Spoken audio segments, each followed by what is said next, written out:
최근 집값 반등한다는 뉴스 많이 보셨을 텐데요. 이제 곧 폭락 뉴스를 더 많이 보게 될 것 같습니다. 금리가 계속 오르기만 하고 좀처럼 내릴 조짐이 보이지 않습니다.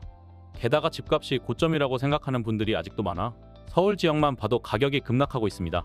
그럼에도 여전히 상승 기대감을 가지신 분들이 많이 있는데요. 서울 아파트가 반등하는가 싶더니 10월부터는 확연한 하락세로 전환했습니다.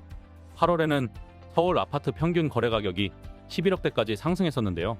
이때 집값 반등이 시작됐다는 뉴스도 많이 나왔죠. 그런데 반등 흐름은 계속 이어지지 않았습니다. 10월 서울 아파트 평균 거래 가격은 10억 선이 무너지기 직전입니다.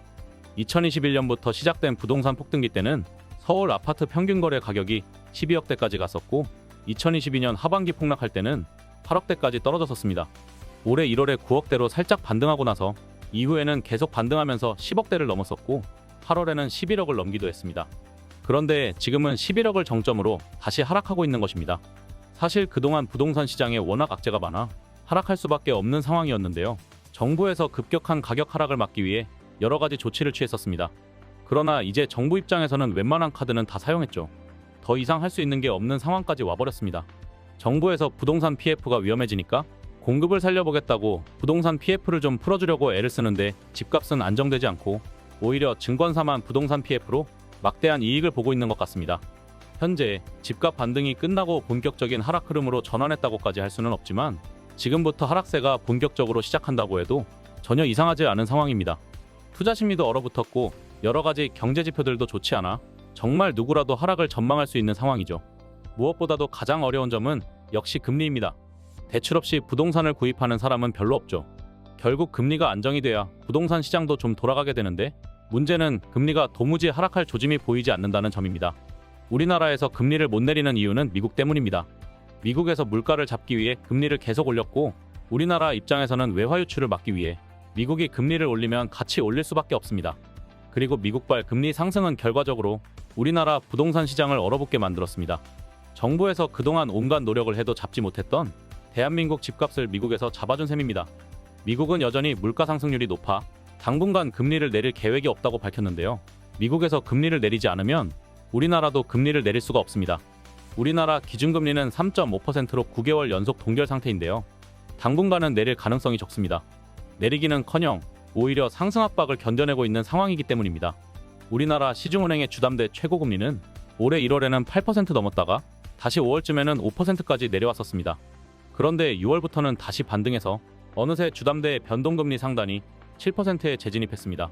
그리고 곧 8%를 넘을 것으로 전망하고 있습니다. 최근 집값이 반등했던 이유 중 하나는 금리가 너무 높아 조만간 내려갈 것이란 기대가 있었기 때문이었습니다. 하지만 금리가 내려갈 것으로 예상하고 집을 구매했던 분들은 지금 많은 어려움을 겪고 있을 걸로 보입니다. 대출 이자가 내리기는커녕 오히려 점점 더 오르고 있기 때문입니다. 특히 영끌로 집을 사신 분들은 정말 힘든 시간을 보내고 있습니다. 하지만 안타깝게도 지금 상황이 나아질 기미가 보이지 않습니다. 이번 하락은 지난 2022년 하락보다 더 어려울 수 있습니다. 왜냐하면 금리뿐만 아니라 경기도 불황이기 때문입니다.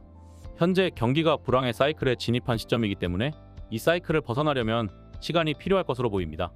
그래서 이번 하락세는 정말 어려운 시간이 될 것으로 보이는데요. 분양시장도 훨씬 어려워질 것으로 보입니다. 미분양도 지금보다 더 늘어날 가능성이 큽니다. 또 이자를 갚지 못해 경매로 나오는 물건들도 많아질 것입니다.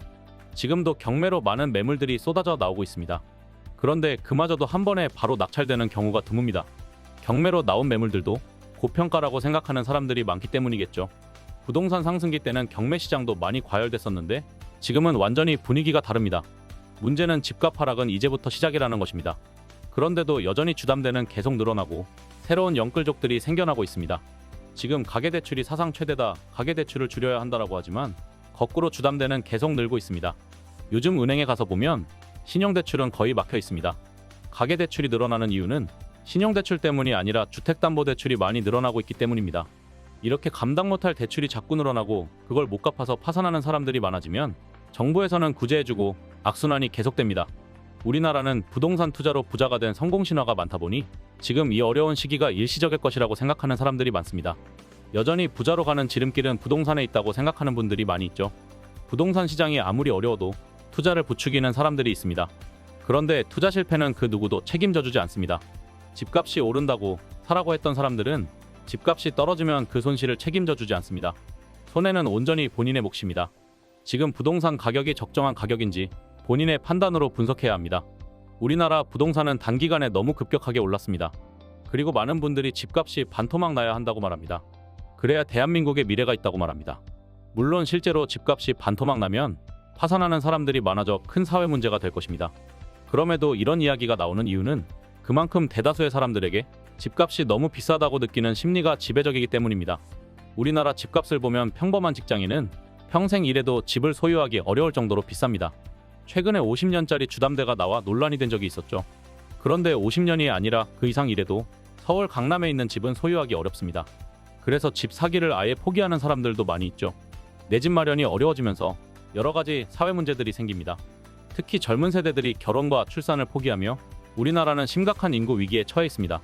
비싼 부동산에 대해서 많은 사람들이 심각하게 생각하고 있습니다. 그럼 어떻게 될까요? 현재 높은 금리도 문제지만 이렇게 집값이 너무 비싸다는 심리가 지배적이면 수요가 줄어들 수밖에 없습니다. 수요가 줄어들면 당연히 집값 상승은 기대하기 어려울 것입니다. 지금 같은 시기에 영끌로 집을 사는 건 정말 무모한 일입니다. 서울도 예외는 아닙니다. 모든 경제지표와 심리가 하락을 말하고 있습니다. 지금은 시장을 관망해야 할 때입니다. 돈이 있다고 꼭 무언가를 투자해야 하는 것은 아닙니다. 때로는 관망하는 것도 좋은 투자 전략입니다. 어려운 시기에 무리한 투자는 자제하시고 리스크를 관리하며 지혜롭게 보내시기 바랍니다. 이번 영상은 여기까지입니다. 구독과 좋아요는 영상 제작에 큰 힘이 됩니다. 감사합니다.